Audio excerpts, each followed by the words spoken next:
Welcome back to Expediting Change. I appreciate y'all pulling up on me. Listen, this is love. We are in Atlanta, live in Atlanta. I'm live by the time you see it because we don't drop it right away. It's not going to be live for you, but it's live for me right now. So I'm so excited. From Morocco all the way to Atlanta at InvestFest.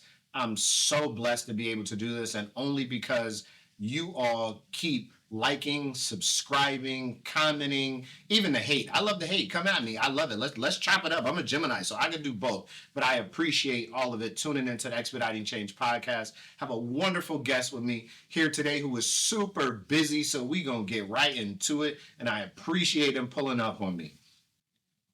Good afternoon, my boy. How you, fam? I'm good, man. Just excited to be here with you. Glad you're here in ATL. Yeah. Last time I was in ATL, you're like, where you at, man? Wait, hold up. Man. I got scolded last time, my guy. My guy was like, nah, we not doing this. We get together when we in the ATL. Yeah. Why don't you introduce yourself to the people? Yeah, you got it right this time. I did. That's all that matters. I did, man. I absolutely did. Well, I'm State Senator RaShaun Kemp. I represent Fulton County, a big portion of the ATL in the Georgia State Senate. And I also, in my day job, work at the National Charter Collaborative, where I'm a chief of staff and work on advocacy to support schools that are founded by people like this brother and his wife. We go back, man. Yeah, we go back. Yeah. Listen, I got big friends in high places, man, and we're going to chop it up today and talk about activism, talk about advocacy, talk about financial education, talk about the movement, positive progression of the culture. So, from Charter Collab to politics, man, First, we got to get at people your story, man. Let's talk about your story. Yeah.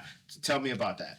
Look, I'm originally from Columbus, Ohio. Okay. I didn't know that. Yes. That's one thing I didn't. Yeah. I love learning this stuff. My cousin lives, so my family's from Cleveland, but a lot of them moved to Columbus. Are you an Ohio State fan? I'm a Buckeye fan through and through, man. We're the national champions. I'm a Michigan fan. Like, Podcast over. I'll take this off and leave. It's over. Y'all keep getting the best of us, too. Yeah, well, except last year, y'all got that chip. We got the championship still. Absolutely. I like we feel we should not have our current coach because he keep losing to y'all. Yeah, exactly. Yeah. I didn't know that. Look at that. Man. Love my podcast. Come on, so you can learn something new. But yeah, so from Columbus, Ohio, I was raised by my great-grandma. Okay. I did not meet my biological dad till I was 37 years old. And I grew up in a family in which there was a lot of drug addiction, domestic violence, but my one saving grace and my constant was always my gram. She lived to be 99 years old, and she stressed to me the importance of education, and truly, that's why I think I got so invested in education. Even though being the first person from my family to graduate and go to college, I felt like I needed to be like a doctor or a lawyer or something like that. So I ran away from it for a bit. Sure.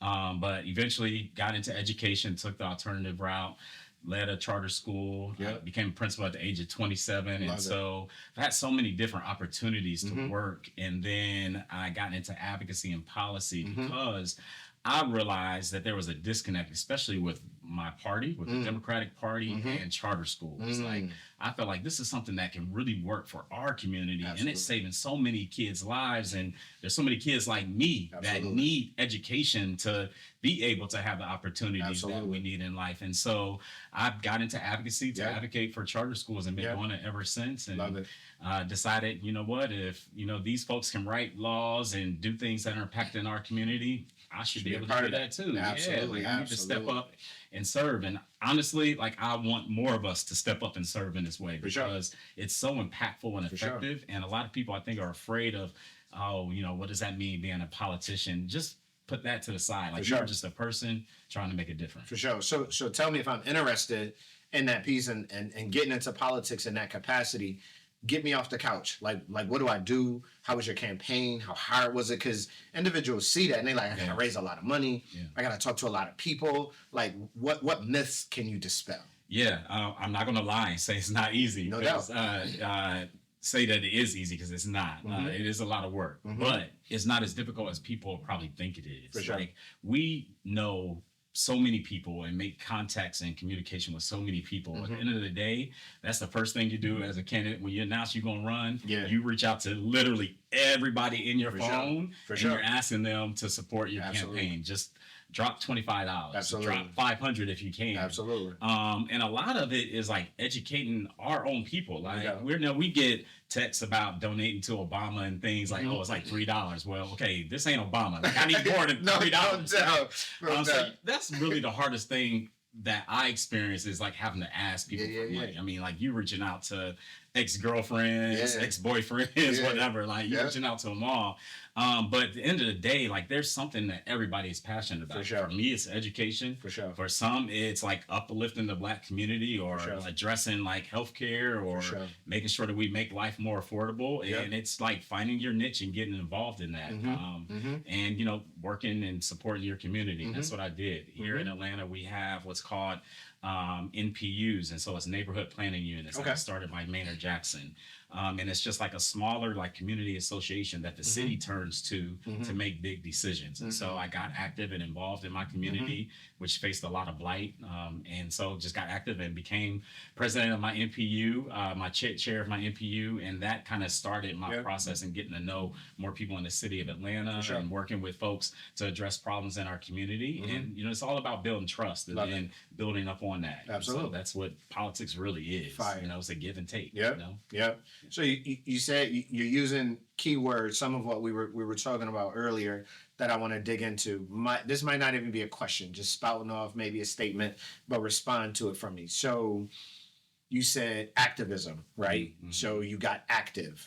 So talk to me about the importance of that transition from activism to the need for advocacy, because I believe you need both. Yeah, you absolutely need both. You know, I am a Black gay man, you know, and there are so many different barriers that are put in our way, right? And so at the end of the day, like we all have to get active and speak up, right? But we also have to speak up for something. Absolutely. Like, to do something. Absolutely. Like getting out and, you know, marching in the streets and things. Yes, it's impactful and it's effective. That's how change happens. No doubt. You know, when politicians and elected officials see enough people gathered and speaking out on something, it gets their attention. But at the end of the day, we also have to have an ask that goes along with that, right? Absolutely. So it is making sure that we're getting money in our communities, we're getting bills passed or introduced that's going to impact our community in a positive way. And so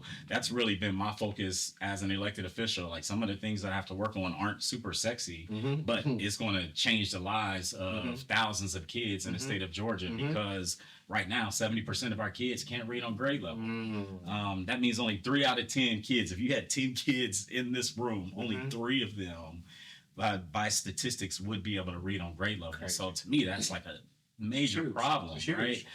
So I was able to get a bill passed as a freshman Democrat. Absolutely. Congratulations. You know, I'm the only, thank you, man. I'm the only freshman Democrat that got a bill passed this legislative session. And, you know, even though I worked in advocacy and worked on policy, I did not realize how hard this shit is. For sure. It is hard to get a bill passed, especially as a Democrat. But it just shows that like people are seeing like, okay, it's a problem. Like we got a problem. And there are other problems that you know, obviously are much more politically charged. But at the end of the day, if our kids aren't reading, they're going to end up in that pipeline that we hear about all the time, because the numbers pretty much mirror the numbers in prisons. You know, that in terms of folks that can't be able to read, like 70% of inmates cannot read. So we have to change that. No doubt. The only freshman Democrat to get a bill passed this session. Talk your shit, bro. I'm gonna reiterate that, man. It's a big deal, man. You know what I mean? They like suppressing our achievements, man. We got to talk about those things. When you mention prison to pipeline, that is absolutely key. But I know that becomes polarizing when you mirror those statistics with some of your colleagues. So how do you approach that conversation, man? That's got to be tough. Yeah, one, getting them to see them. When I say 70% of kids aren't reading, it's not just in Atlanta. For sure. You know, a lot of times you run into at the Gold Dome, which is what we call our capital, because it's gold. You run into like, you have a lot of rural elected officials, and they'll say, oh, that's a metro problem. Like, that's not a problem for us. But 70% is across the state. For it's sure. not just in Metro Atlanta. For sure. And they see, crime. They see, people not being able to find jobs. And so much of this you can trace back to the fact that people can't read. That's and right. So many of our kids, if they can't read, they're going to act up in school and they're going to get suspended. And that creates this like snowball effect that occurs. And so getting them to see like this isn't just in my backyard, it's in yours too. Absolutely. It's not a me problem. Yeah, it's black not problem. me, it's a us That's problem. right. That's yeah. right. And so many problems are like that. If you just like peel back the layers, you realize like, every community needs SNAP, because they're white kids and black kids that rely on getting breakfast and lunch at school. We're not as divided as they advertise us to be. Man, we're not. Yeah. That's absolutely dope. Yeah. When you talk about those numbers and the difficulty in having the conversations, I said colleagues, which brings me back to your comment about becoming a Democrat and a Democrat talking about school choice. Yeah. Let's get into that, Man. brother. You gotta see his face. Arrows in You my gotta back. see his face. Listen, bro, you in it. You just said you got arrows in your back. Like, I don't understand. Talk to me, bro. Whatever it is that you can say. Because at the end of the day on Expediting Change, we not trying to set nobody up. Yeah. So whatever it is that you can say on camera to help the folks out, like, what is it about Democrats and school choice, bro? I'll say this. I am 10 toes down in support of charter schools. For sure. Like, Appreciate I that. know that charter schools work and the numbers show it. For sure. Like kids that look like us For sure. do better For sure. in charter schools. And that's not to knock our traditional schools. It's just to say, like, look, if there's something that works, For sure. why are we not supporting it? For sure. And if there's something that can allow that entrepreneurial spirit that we just naturally have as people Absolutely. to flourish, like, why are we not supporting that as Absolutely. a people? And at the end of the day, Democrats, we know, like, black women always save the day. For sure. That is the base of the Democratic Party, For sure. right? And if I can support more black women, more black men starting schools in our community for our children, especially in a time in which they're trying to erase our history and you literally have a president right now that's like reaching out to, people can't see this, but I'm like literally seeing in front of me the museums here in Atlanta. Like they're literally trying to take and whitewash what history looks like. DC going crazy, it's crazy. Yeah, crazy. The military Literally. in DC streets All the and the alphabet president boys. trying to erase, what is in the Smithsonian. So, if we can have schools for us, by us, For sure. like, why don't we support sure. that? And, it's politics. Mm-hmm. Many people either see this as a Republican idea, not realizing that charter schools were started under a Democratic president. Absolutely. President Bill Clinton, it was under his administration that charter schools really took off nationally. And a lot of people tied school choices become like this really polarized word, right? And I'll be clear, like I don't support vouchers because I see it as a way to take public dollars outside of public education, For sure. right? For sure. I'm I'm going to take my voucher and I'm going to take it to a private school. Right. Right? Which no shot fired at private schools, Right. but don't have to have the same Exactly. standards and certifications as public schools and charter schools are public schools. Exactly. Apologies, cut you off, but I No, want that's to get that out. important to You know me. what I mean? That's an important point to me because charter schools are public schools. That's right. They have to meet the same requirements as any traditional school, and That's a lot right. of people don't understand That's it. right. So that's one important myth to address. And then the fact that like when you go to a private school, they don't have to follow those same That's rules, right. right? And in addition to that, another myth buster. Charter schools can't select their students. Like I can't say like, oh, Shamari, like you are a great kid. I want you in my school. That's right. But Susie next to you, she has, a really bad record. I don't want her. That's right. Charter schools don't know that information about a child right. when they apply to enroll. That's right. So, but a private school, they can get that information. They can say, you know what? You're not a good fit for our school. Absolutely. And so like that just fundamentally, those things make me opposed to vouchers. Absolutely. In addition to that, here in Georgia, you get a voucher for $6,500, but our private schools cost $20,000. Absolutely. And if Absolutely. you're really trying to help kids that would not otherwise have an opportunity, Well to a tic tac. Yeah. I will. Tic-tac-toe well. Tic-tac-toe well. I said it They backwards. they're not going to be able to send their kids to a Woodward, Not gonna work. which is the school where all the stars send their kids No to. doubt. You know, No like doubt. as a community, of course, we hear this like, oh, I'm going to send my kid to this amazing private school Yeah. because I got this voucher. And then you Sure. realize like, no, you're on the hook for about $14,000. And you still can't afford that. So Love it. that's, and I think a lot of times Democrats, we conflate all that together instead of parsing it out and saying, you know what, there's some parents, lots of parents that are now saying that they want to have an option for their kid. Like, Absolutely. my success, your success should not be tied to my zip code. And that's how education is set up right now. Absolutely. But like we got to also celebrate the fact that public education has changed the lives of so many people in this Absolutely. country, especially people that look like us. Absolutely. But also it has failed people, right? sure. Like there are schools that has been open for Absolutely. decades that are failing our kids. Sending them And right to if prison. I can't afford to move my child from Southwest Atlanta to Alpharetta, I should not be penalized for that. sure. I should still be able to send my child to a school that works for my kids. Senator Kemp is killing it. I want to tease something out because he said it really fast, but he explained it in detail, and I want to just tease it out a little bit because it's something that comes up so often. And the term that's used and has been applied to charter schools is called cherry picking.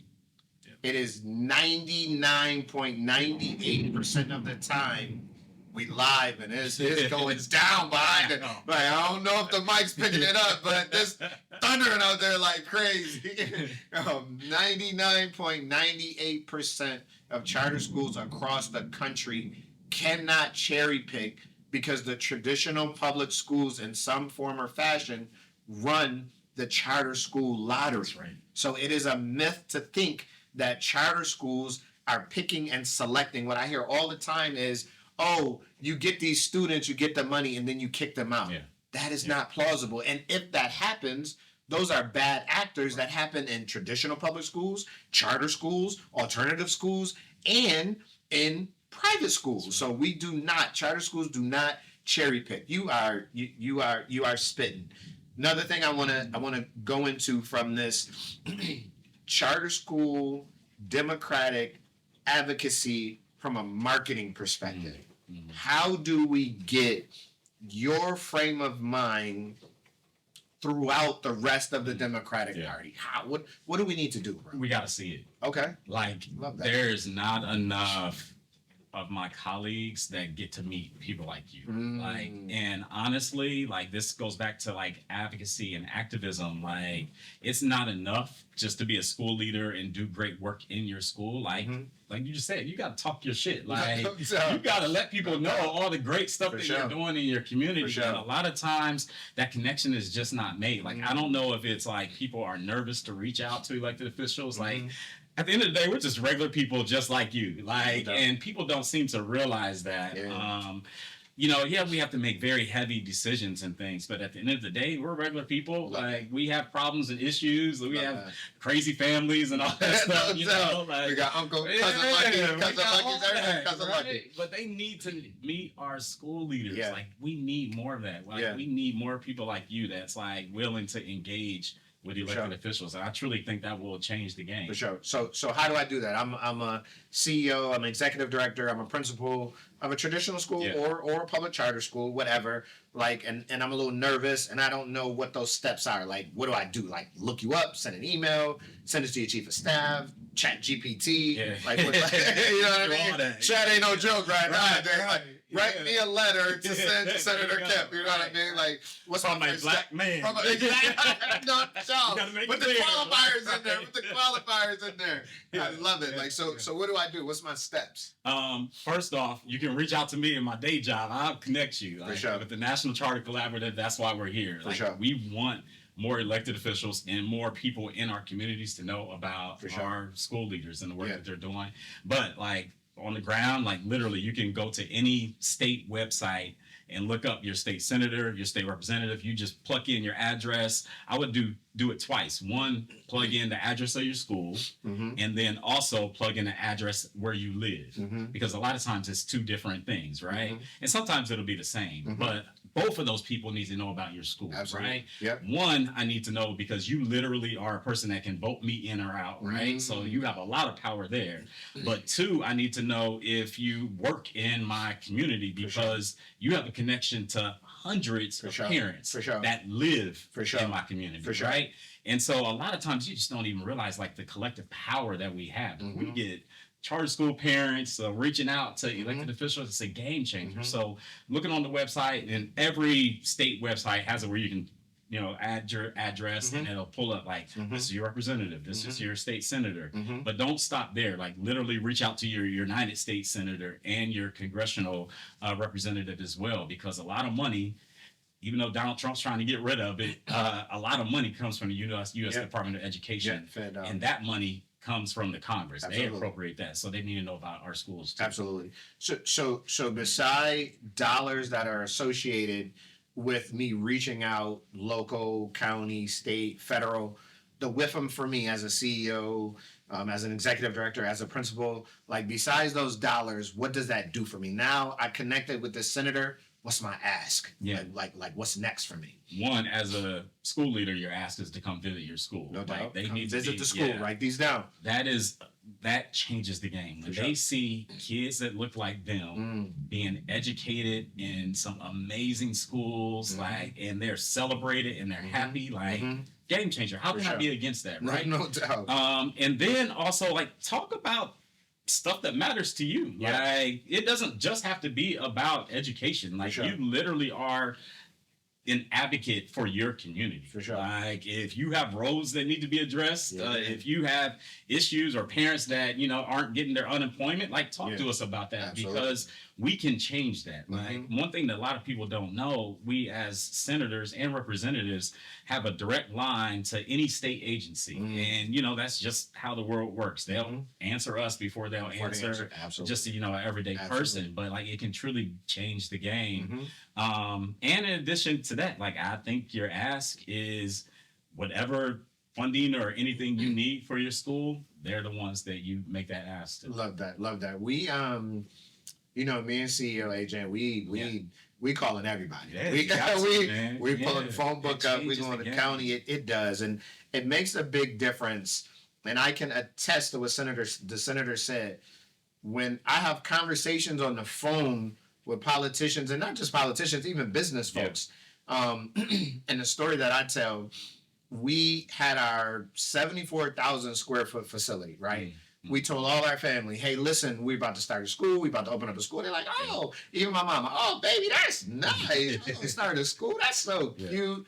Then before we even opened the school, and we had the architects in there, and we had the construction folks in there, and they walked through it, it went from, oh, baby, that's nice, to this, you really about to do this. Yeah. So I can attest to what Senator Kemp is saying. Listen, it changes the game when not only getting those folks in, what getting those folks in means is you're then getting them on your side. Right. And then they think about you when bills come up. Yeah. That doesn't necessarily mean that they're going to vote in your favor, but at least for the time being, they're like, I remember sitting in that school. I might have a little more, no disrespect intended, courage to say, well, hold up on this one. Let me pause on this one. Let's switch topics a little bit and let's talk about Charter Collab, because I got crazy love for Charter Collab. Yeah. What's next for Charter Collab? What's next for you in Charter Collab? Yeah. How is a Charter Collab helping with breaking down these walls and supporting charter schools across the country? Yeah, I just want to say real quick. Even with Charter Collab, this is a goal. It's you don't see results immediately. Yeah, right? absolutely. People's views don't change overnight. Yeah. Because in addition to school leaders reaching out, you also have lobbyists, you have teachers unions in many states. Absolutely. That is a very strong block, and they got a lot of money behind them, right? So one small opportunity for anybody is, if you truly believe in somebody, support their campaign. For sure. Show up at a fundraiser. Literally $100 can go a long way. For sure. Just show up, donate $100, Absolutely. like that matters, right? For sure. But also like understanding, like sometimes it's just like kind of like a continuum, right? Like if somebody was like strongly opposed to charters, let's work on at least getting them not to go to the well, No right? doubt. Like meaning like let's like if Yeah. they may still vote no, Right. but they didn't go down to that well and give Absolutely. a speech like talking Absolutely. all this crazy shit Absolutely. about charter schools, right? Respect that. That's a win. Good That's point. progress, Yep. right? And then eventually, okay, we got them to not go to the well.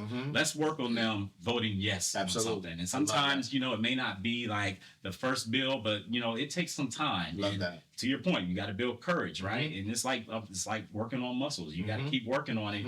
Eventually, that grows. And so, like to answer your question and tie it back into what you were saying earlier, I love that. Yeah. I love patience. The first time you call that senator, they're not going to be your best friend. Right. Yeah. They're not necessarily going to vote in your favor. Don't write them off. Yeah. I absolutely love that. Yeah. Great point. Yeah, Great absolutely, point. man. And so, like, that's really what we're working on at NCC is to make sure that we are introducing our school leaders and the work that we're doing, the work that you all are doing, to these elected officials. We're making those connections, working to, you know, fight back on some of the crazy stuff that we see coming out of DC.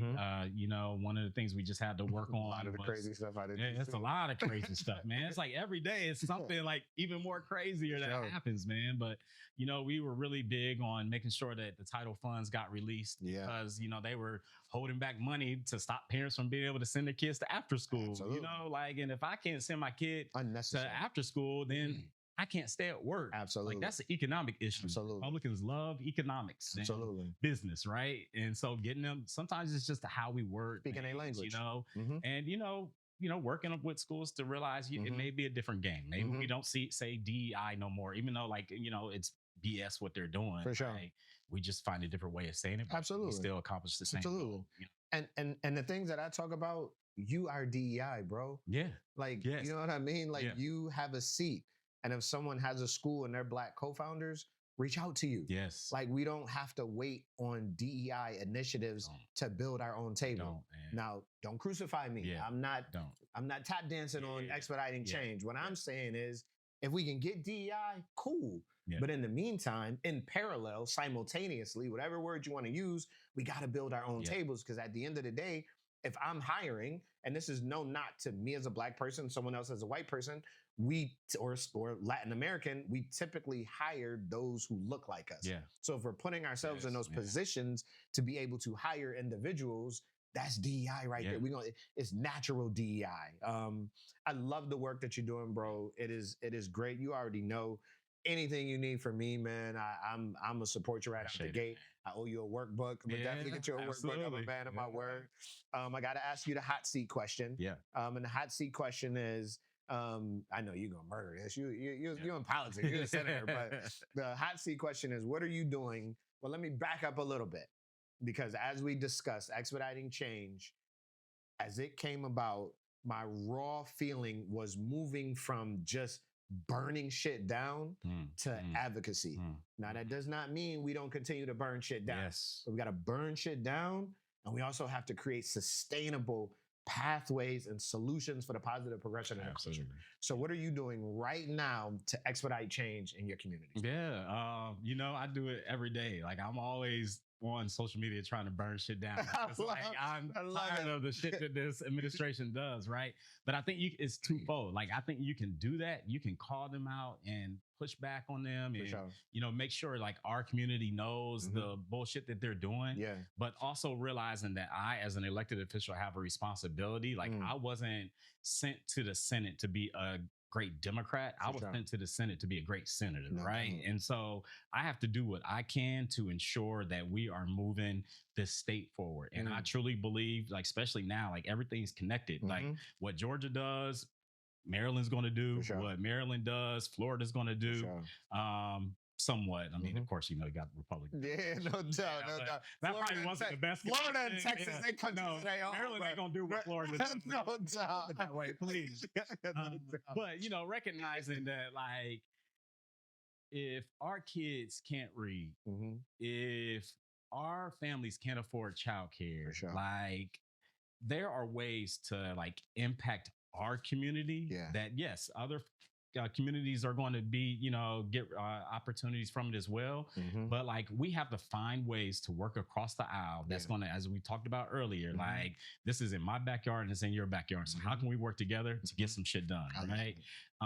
And that means like working with Republicans. Sure. I mean, realistically, I'm a Democrat in a Republican-led legislature. If I want to get anything done, I can, go to the well and, go off all the time, but I don't just want to do that. I really want to see results come into my community. So I'm going to work with you, but I'm also going to call you out. Like, when you are stripping bills that were meant to be to give teachers more sick pay, and you're now adding a DEI ban into it, I'm going to call you out for it. I'm going to make you realize how stupid you sound that we're arguing over whether or not the word anti-racism should be something that we don't teach in our schools, right?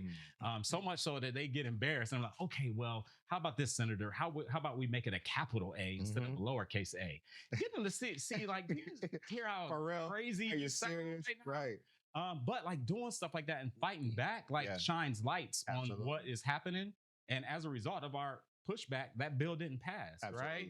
And they're going to try some slick ways to bring it back next year, but we just got to keep fighting and make sure our community comes down and speaks out against this stuff. And I'm going to continue to do that, and also simultaneously introduce bills that make sure that we recognize same-sex marriage in the state, and make sure that we're giving more tenant rights to people in the state of Georgia.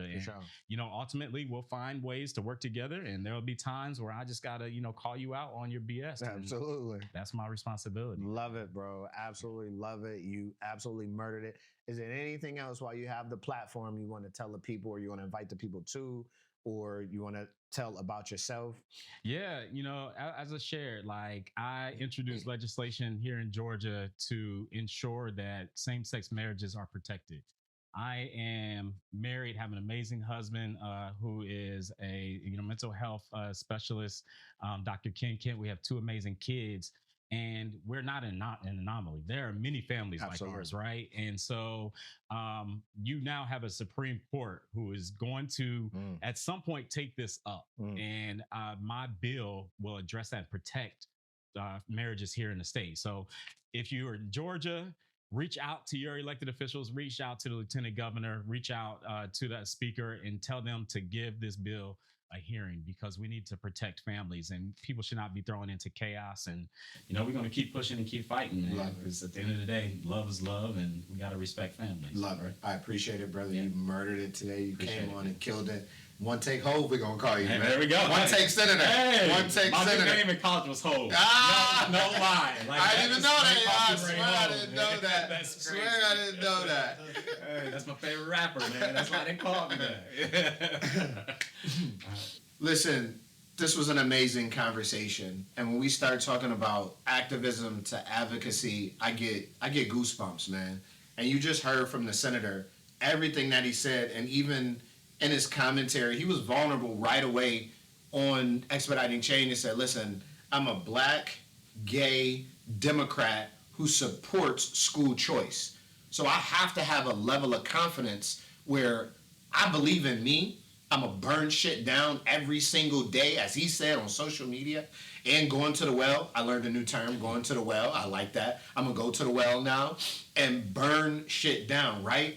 But in doing that, from activism to advocacy, at the end of the day, if we don't sit down with these individuals who don't necessarily look like us quite often, don't necessarily believe in the things that we believe in quite often, but sit at the table and come to some compromise, and compromise means each party giving something up for the betterment and for the greater good of everybody else. Now, the one thing we never compromise is our values. However, we have to sit down at the table and see where can we come together to make sure that we are absolutely providing school choice and a better life for the masses of people. Some of us, we gonna be okay with financial education, with where we live, what we drive, but there are a lot of individuals that are on the margins that need us to stop arguing as adults, because adults arguing become problems for kids. So we need to have the confidence to believe in ourselves, hold ourselves and our values, burn shit down, sit at the table, and create positive change that is sustainable through through activism, and I'm one take, so we're not even gonna edit that. Through advocacy, like Senator Kemp said. This has been Expediting Change. I appreciate y'all pulling up. I'm dead serious when I say I have goosebumps because these conversations are amazing, and none of these individuals have to bring it. They just have love for you. Expediting Change. Appreciate y'all. Woo! Hey, good shit. Woo! Great stuff. Good Great stuff. shit. I'm gonna take Love y'all. it. I'm gonna take y'all pictures. Hey, So Appreciate you. bro. Sitting down or standing? Sitting down? It's up to y'all. How y'all wanna do it? We can sit. We can sit, and we'll do both. Stop these real quick.